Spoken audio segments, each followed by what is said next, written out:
Garret, Balderson, and Kano walked toward the front doors of the airport. They carried only duffel bags with them, and Garret hadn't even had a chance to regroup from his last trip, still dealing with the aftermath of his coma, yet powering through that, too. But he was here now, walking into the same airport that he'd only left a few minutes before. He never made it out of the parking lot before being informed of his newest destination. Once on the plane and in the air, he finally started to relax. Without realizing, he slipped into a deep, restorative sleep. Kano shook Garret gently as the plane began to descend. "Okay, time to get busy. So, how bad is your relationship with Amy?" "It sucks," he said grimly. "Wonderful," he said. "She didn't ask for you specifically. Is that important?" "No, she wouldn't," he said.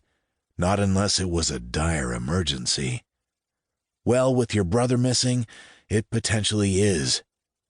Granted, they worked on different teams for Bullard, but with compartmentalized ops, there wasn't any crossover, unless one team had to bail out another.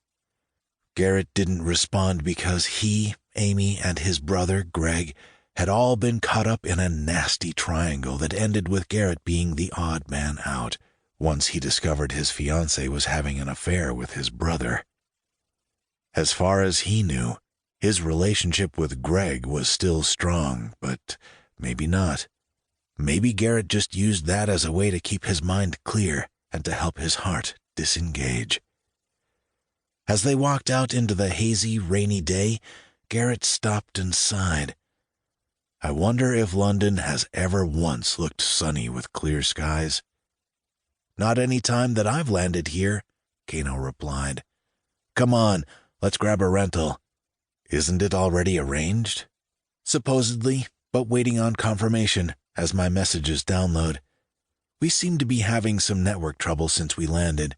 Just then, both of their phones went off, showing the updates that had come in. Kano looked at his phone and said, "Oh, we have a ride here waiting for us." "As long as it's not Amy," Garret said, with feeling. "I'm not quite ready for that."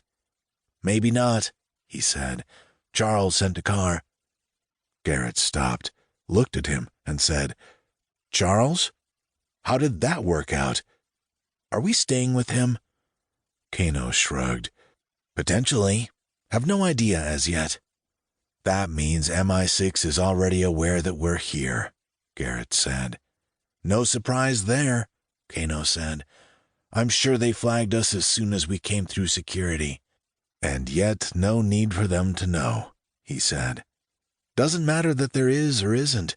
We're on their home turf, and we sometimes do property damage while we're here," Kano said, with half a smile. "I don't really think that's a fair assessment," Garret said, with a chuckle of his own. "No, you're right," he said. "We always do property damage when we're here." "Not intentionally, though," Garret clarified. "It's not like we intend to leave a path of destruction in our wake." "No, but whenever we're here, we're after bad guys, and they are the ones causing damage." "A much better way of looking at it," he said, with a smirk.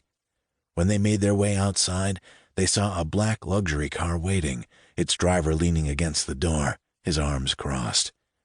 They stopped, looked at him, and Kano said, "Ah, it's Jonas." "Wow," Jonas said, walking toward them. "Did you think it would be anybody else?" "Don't you have somebody else better to babysit?" Garret said, complaining. "You land in my country, then you land on my turf," he replied in a reasonable voice, but his jaw muscle twitched. "We thought somebody else was coming to get us." "Maybe, but you're not going anywhere before you talk to me," Jonas said, and his tone brooked no argument.